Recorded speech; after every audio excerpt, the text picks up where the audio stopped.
It's safe to say 2018 was a huge year for Monstercat. After the number comps ended, the label was stuck trying to figure out what to do. The Uncaged compilations were a nice idea, but the schedule that they had, and with no distinctive brands for songs, 2017 became a hit or miss. So Monstercat made a very controversial but overall beneficial change. They decided to split the label into two, one called Uncaged, the other called Instinct. Uncaged would be where all the dubstep and heavier genres of music would go, while Instinct would be where the brighter, melodic, and sometimes mainstream friendly stuff would go. This resulted in a brand new set of consistency for both sublabels. Uncaged would have higher highs, but when the low points hit, they got really ugly. Meanwhile, Instinct wouldn't have those high points that Uncaged had, but made up for it with consistency.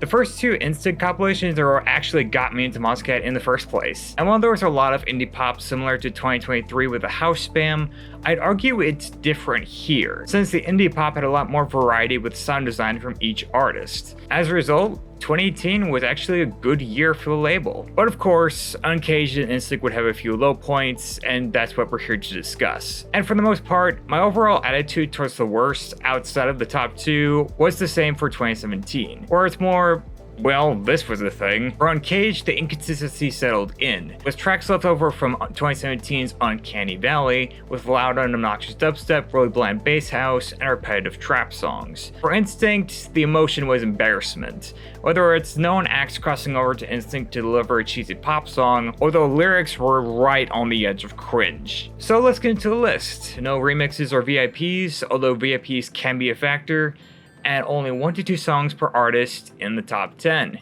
With that said, let's start with our dishonorable mentions. Play me like a violin.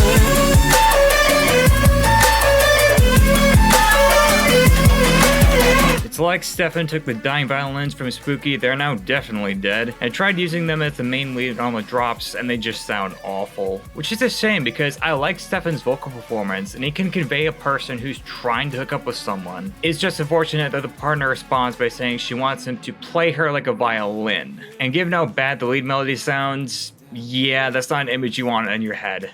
All I'm saying.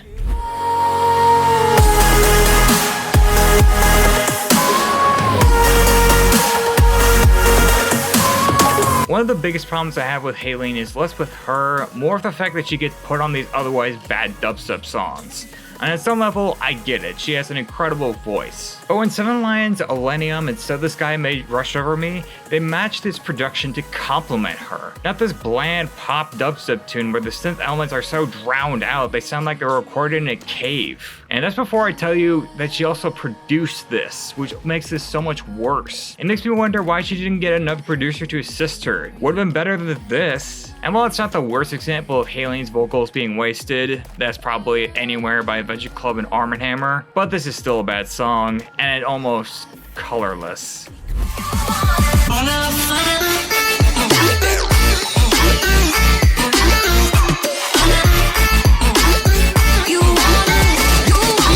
Like with Bomb, this is another example of Bishu's early sound design getting on my nerves. While I get some appeal with Mr. Blonde's vocal flow, kinda reminds me of Corella with the hook, all of that means nothing when the production can't back her up. Between the flat synth pads and the vocal chops, it already starts off bland with nothing that stands out, the only exception being this ugly, goopy snare that sounds unnatural in the worst way possible. Again, I'm glad that Bishu got better at his sound design. Shame it doesn't make this less of a headache to listen to.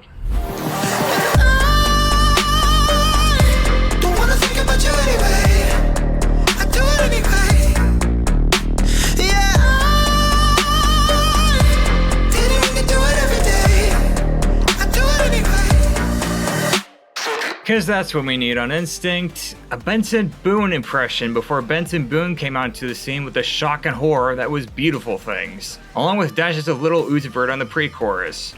That is not a combination we need. The main problem is the oversold, overdramatic presentation that has none of the self-awareness of how sloppy it is. The lyrical content is about David Spector going through what is implied to be an affair, with him trying to find love with a stranger on his phone, because apparently she loaded the gun, and he also punched holes in the wall if it would make her change her mind. Real class A behavior there. that by the time he's on the chorus, belting really badly in his high register, he just says, screw it, I'll do it anyway. I get the feeling it's trying to be a situation where everyone is horrible, yet can't sell it because so much of the song is relying on his perspective, something that I don't buy. Beyond that, Fowler's production is trap pop at its most bland and dull, and it takes a backseat to David Spector's bad vocal performance. I was thinking of leaving it off the list, but hey, I did it anyway.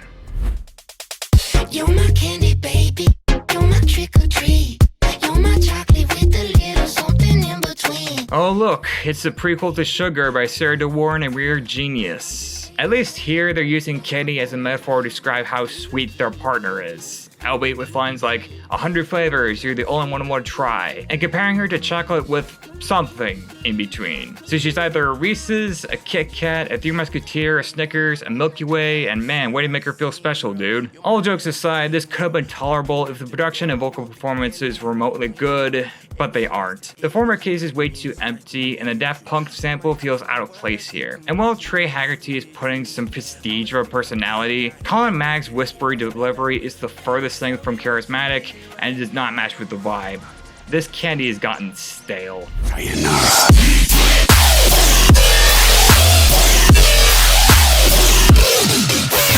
Now granted, candy is at least listenable to some extent, whereas this, I have a hard time getting through all the way without the lead setting my teeth on edge. And that's the only thing that's backing up the percussion, so you're stuck with that ear-splitting sound throughout the track, and it just gets annoying after a while. I wouldn't say this is worse than Watch Out, but this was a headache when I first heard it. It's not gotten any better.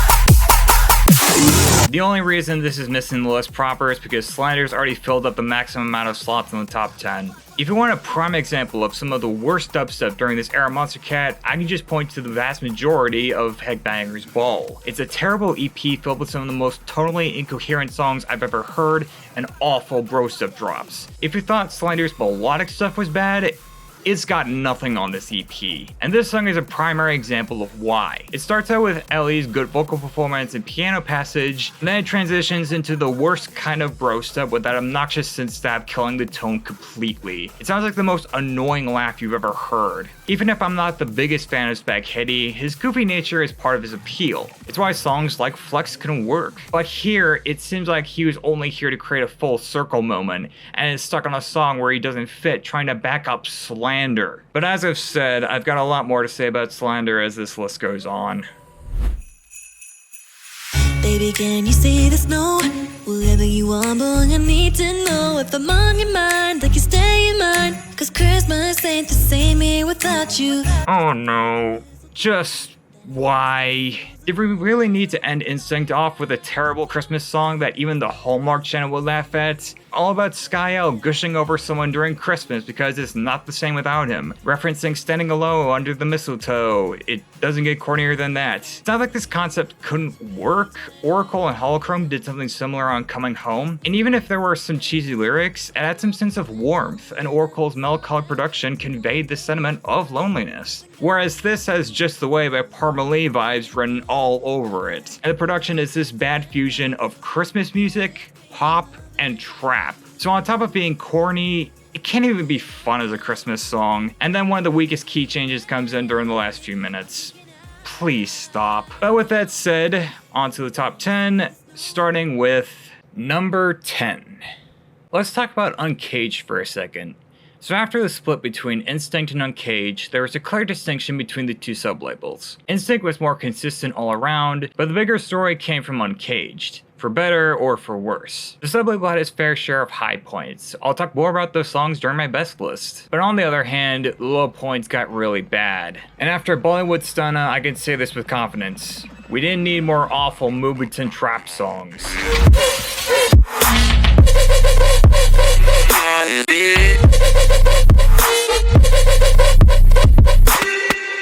This is the third time that an old school trap song has made one of these worst lists, and I think I've already said enough about this style. While Ricky-san is an okay trap act, his catalog on Monstercat has been pretty bad. With this single, as well as the back cut from Slushy's extinction level event called Ice. Although to be fair, compared to Bollywood Stunna by Reach and Earthquake by John Casey, this is probably the best out of the three. Due to Cowboy's reggae vocals, and the production is less annoying than the other two. That doesn't mean there aren't annoying elements. The chipmunk vocals drive me through the roof. The vocal sample on the drop sounds terrible, where it sounds like a malfunctioning robot. The second verse from Cowboy sounds like he just mumbled his way through the verse, and the drops are once again trap at its most bare bones. Although the little elements are less annoying, just more bland and unimpactful. With the synth horns not having enough personality to carry the track, the trap percussion sounding harsher than needed, and the Mubiton percussion sounding hollow. There's one decent sound on the Mubiton drop. It sounds distinctive to Ricky-san that I like, but that's about it. It's a messy track with too many unlikable elements for me to enjoy this. Ricky-san apparently has a collab with Vibractive and Banish, and from the previews, it actually sounds good. Let's just hope it lands on Monstercat, because if all Ricky-san has this and his collab with Slushy, yeah, no. Number 9. If there's one genre of EDM I don't like, it's hardstyle. And while the style has grown on me a little bit, and I can find some good hardstyle songs like No Tomorrow by Jason Ross, most of the genre I typically avoid. The heavier stuff I could get the appeal behind, because at least they are trying to be festival bangers, something like from Anger Fists. My problem is raw fork cuts, which try to combine the grandiose melodies with this obnoxious beefy kick that always bothers me, and they stick out like sore thumbs every time. That said, as much as I'm not a fan of this genre, I can recognize when a hardstyle song is done well. This is not one of them.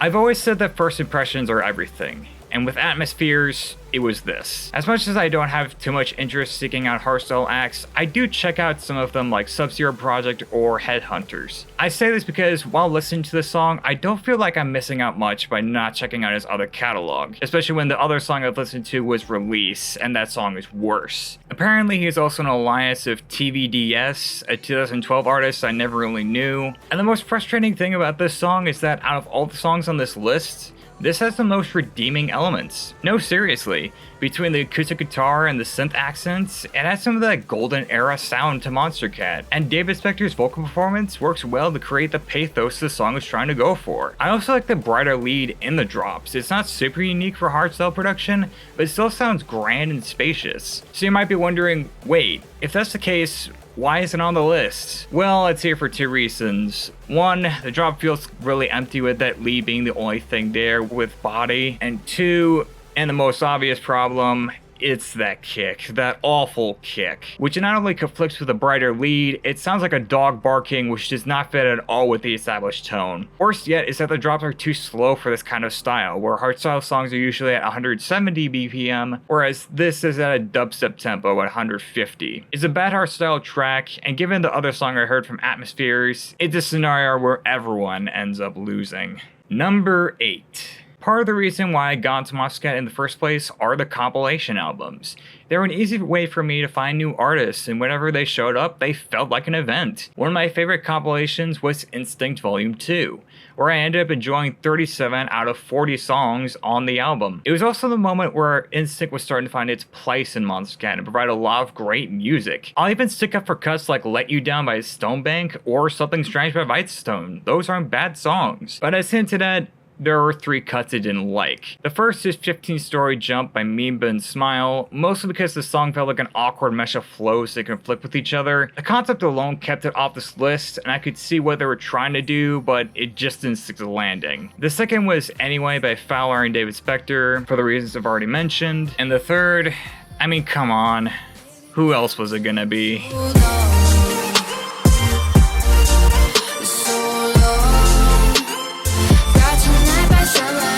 Well, round 2 of Slander. Although to be charitable, Slander wasn't as bad as they were in 2017, mostly because of cuts like Happy Now and Slow Motion, the former of which was an uncredited collab with Sun Hollow, very telling, and Kneel Before Me with Crank that was fun enough. But they still weren't good at all because Headbanger's Ball was still a thing along with this, which decided to take the worst elements of pop future bass and add in with trap rap elements, and the result is a cringy disaster. Juliana Kahide in particular sounds really bad here, with rap backing vocals as if the aura of embarrassment wasn't enough. Then there's the production, which is a generic pop trap thing that sounds like it's replicating some of 2016's worst material in the future bass scene. The tropical synths, the flat saw pads, again, the beeping synths that act the closest thing to a melody. If you had told me this was an older Marshmallow cut, I would have believed you. There's no groove or fun energy to be had here, or any sort of emotional core. It's just a corny future bass track that Trap Nation would have left behind. I wish this was Slander at their worst this year, and I am dreading when I talk about that song. Number 7. It's hard to believe that Sullivan King first debuted on the label about 8 years ago with Vanta Black. Nowadays, he just seems to be getting worse. And while I've said enough during my 2025 videos, mostly for the worst, Sullivan King is at his worst when he defaults to the live show Bredum Rock Sediment, where the tracks only work for the live shows, and even then you get the feeling that something doesn't work. The worst cases being Road Dogg Anthem and Pursuit of Violence with Sudden Death. That last one replaced End of Us for the worst Monstercat song of 2023, just so you know. But if you thought all of this was new...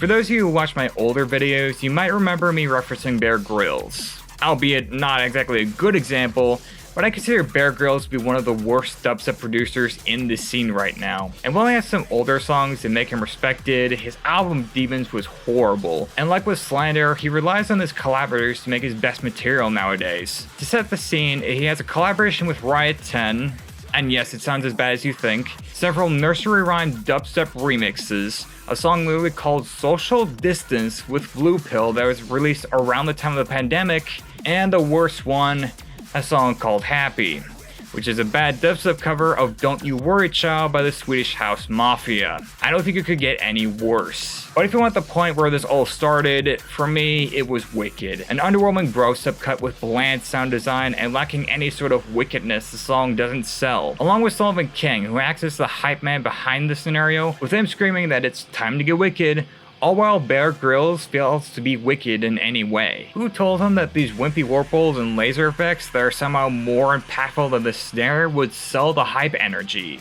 Because they don't. I might regret saying this later given his recent material, but I actually wouldn't mind if Sullivan King did this on his own. Because as messy as he could get, he would still have the punch and body that Bear Grylls couldn't do. The only thing that's wicked about this track is the cover art reference to the Wizard of Oz musical from the same name. In other words, next to nothing. Number 6. If you saw my worst Monstercat songs of 2024, you are probably expecting this to show up. And for good reason.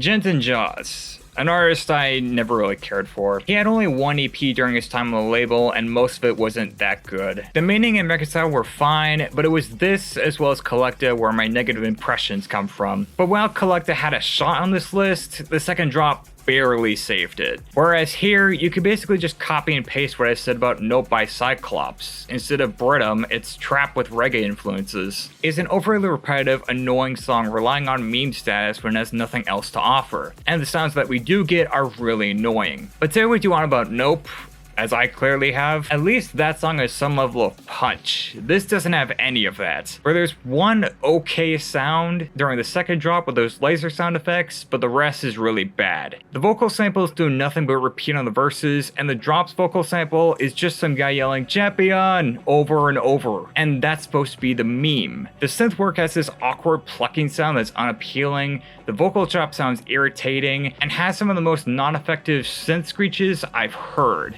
This sounds like something that would have been scrapped in 2014. As for Jensen Jaws, 2018 would be the last time he released something, and thankfully the Meaning and Reconcile became bigger and thus overshadowed this, because if there's any champion that this sounds like, it would be Mike Tyson. Up against Jake Paul. Number 5. One of the biggest factors for these lists is when an artist disappoints or squanders any potential, and that emotion might come in different forms. Sometimes the disappointment is that the song is good or fine, but you expected more from the artist in question. Songs like Sovereign by Bossfight and Leave by Dion Timmer are good examples. These are songs that are by no means making this list, but I expected a little bit better. Then there are the disappointing songs that end up frustrating because of how mediocre to outright bad they are. This would be Take It Back by Fairlane and Silverstein, or Haunt You by Skylar. But then there's a very unique case where not only the song is bad, but the concept behind it is so cringy that it makes you wonder why they chose to do this. So at the peak of embarrassment for Instinct in 2018, she don't like the lies. She don't like the lies. She don't.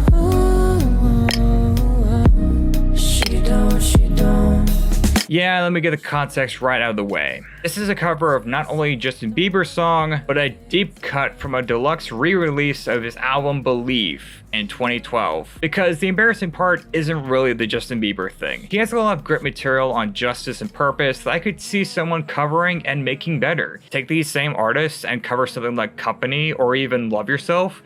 That could be decent. Instead, we have a cover of a badly aged dance album. A song all about a girlfriend of his being afraid of the popular lifestyle with the flashing cameras and lights, and Justin Bieber wants to wait a little longer just to see how good life as a pop star could be. In other words, generic Disney Channel writing, everyone. But somehow the cover might be worse. See, the original had an upbeat tone to it. A bad upbeat tone, but one nonetheless. Whereas the cover is trying for this intimate, quiet vibe, and with the lyrics not changing, it does not work at all, even despite Aaron Richards being better on vocals. A part of that is Direct, who's known for his more relaxed cuts of liquid dubstep and garage, but here his production feels significantly reduced here, containing none of the atmosphere, creative sound design, or offbeat nature that he's usually known for. Listening to this in comparison to I Don't Mind, and the contrast is significant. I mean, the multi-layered snap sounds nice, but the piano keys and violins sound more like filler here.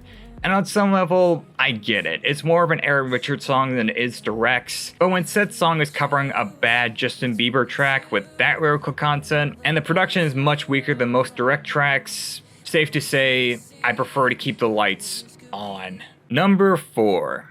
If you're a newcomer to Monstercat, you might be surprised how many big names showed up to the label. I mean, it's no surprise now that 2024 gave us Alan Walker, Steve Aoki, AT Aliens, and Rez on the label. But did you know that Davin released on Monstercat in 2013 with his remix of Truth by Tristam? Anyways, one of the big names that showed up around the late 2010s to early 2020s was Dyro, an electro house producer that had connections with Martin Garrix, and who's most known on the label with his collab with Conro called Memory Bank. But if you knew where he started on the label, yeah, let's just say the emotion of embarrassment isn't exclusive to Instinct.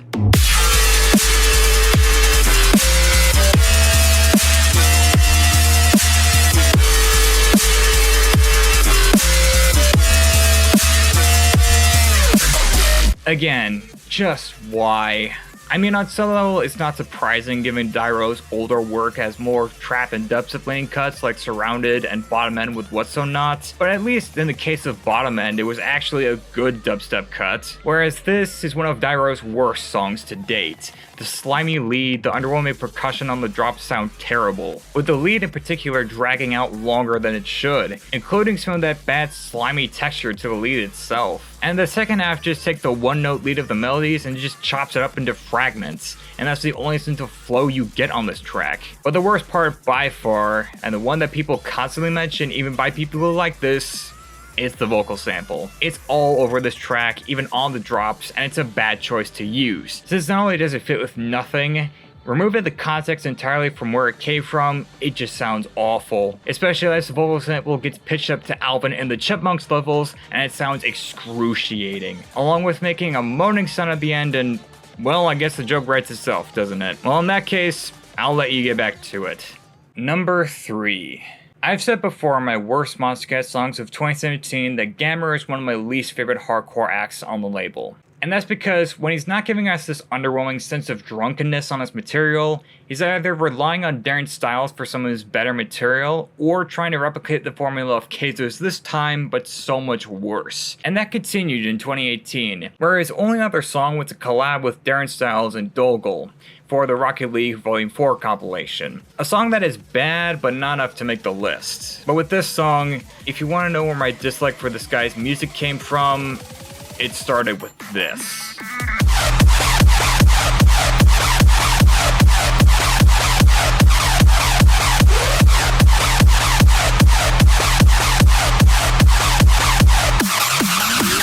I've said that Gamera is known to copy the formula of this time, but never has it felt more blatant than here. The vocal sample, the hardcore production with screechy elements, it's identical, although this version is far, far worse. I've never been a big fan of This Time due to the empty feeling of the track, but at least that song had a rougher texture distinctive to Keizo, and it has the bombast that I could see someone else liking. You get none of that here. The screeches have no power here, instead of trying to make up for it by spamming the sound on the first drop. That does not work, and given how screechy they are, it makes the drop even worse. The percussion has no bite to it because the screechy elements bury it, and it contains a melody line on the pre-drops with a bad drunken energy. And the side trance drop is better, but barely. It's still obnoxious to listen to, and the percussion still has no punch, but at least you get a break from the screechy synths. And pair that with a cover art reference to Fortnite that has not aged well, ever. I actually had to look up at one point if this song was featured on the Fortnite collab. Apparently it's not, so it raises the question of why Gamera chose to make that the cover art. Look, I know what I signed up for. I saw the backlash on putting Gamera high on this list in 2017. At the same time, I'm not going to pretend I like this song.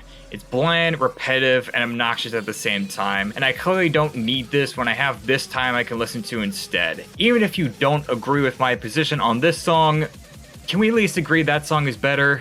Number 2. I knew the second I heard these next two songs, they were the worst songs of the label in 2018. It's not close, as these two songs feel like outliers on this list where I had to separate them entirely throughout the rest of the worst. And for here, we have to venture forth into the bad discography of Slander again. Because we've covered their bad melodic side already, they also released Headbanger's Ball, one of the worst EPs on Monstercat even by today's standards, and this is the worst single from that project.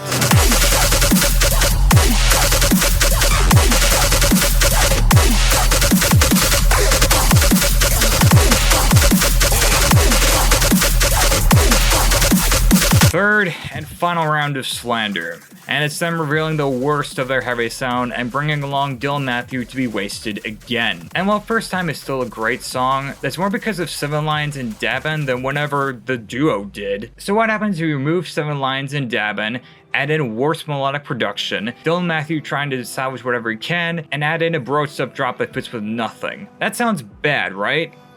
Well, this is even worse. The guitars have no bite to them and get swallowed up by the badly blended trap beat that fits with nothing, Dylan Matthew trying his best to make the vocal performance stick, but the content is just a repeat of Without You, with the same problems as that song had, and then there's the drops. Never has Bro Stuff sounded this unappealing and messy. The snare has no punch and just lets the spam of Bro Stuff elements consume it, and there's no sense of flow to these sounds. It sounds like they copied and pasted some sounds, added some vocal samples here and there, didn't blend it together, and called it a day. Even if you take the whole Bro Stuff approach, where it's still Matthew's anger and hatred coming through at hating his current situation but not wanting to live without her, while also hating being alone, it doesn't matter when the drops sound like crap. But here's some more embarrassing truth on my end. If you saw my Q&A video from a few years ago, this might not shock you as much, but when first getting introduced to the label, this was the first song I listened to as my reintroduction. Slander's worst song on the label. And even with that, it's not the worst song of the year. Wanna know what that song is? Number 1. It wasn't gonna be anything else.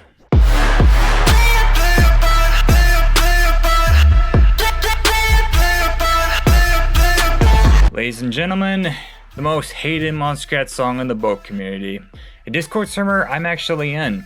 And given that voting started back up again, I doubt that's going to change. A song that made me wish that Hate Being Alone was the number one, because I'd rather talk about that song again than talk about a guy with sexual assault allegations whose fan turned on him early after he abandoned his trap material in favor of making cuts like from Major Lazer and gave us atrocities like this, with lyrical content about how someone left them in the dark and couldn't just play their parts. I don't know about you, but given the allegations took place around 2014, and how Milk described her experience, for the song to suggest that someone couldn't play their part is disgusting in a way where even if that wasn't the intention for the lyrics to be about that, it still makes you want to vomit. But ignoring all of that, there's the song itself. Even despite the allegations and some of the lyrics not aging well, there are times when Errol Court can make a song I enjoy. It's why I don't hate Shadows as much as I do, or let's be honest, probably should. All this is not it at all. In fact, I'll start by saying this is the worst trap song I've ever heard. With Errol Court's mumbling vocals, or at least I hope that's him, and the most generic trap percussion you will ever hear,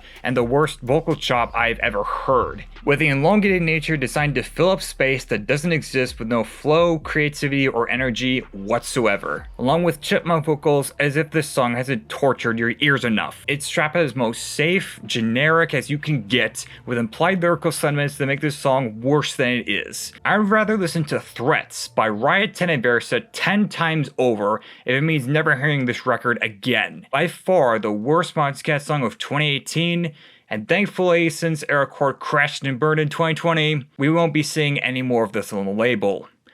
Good.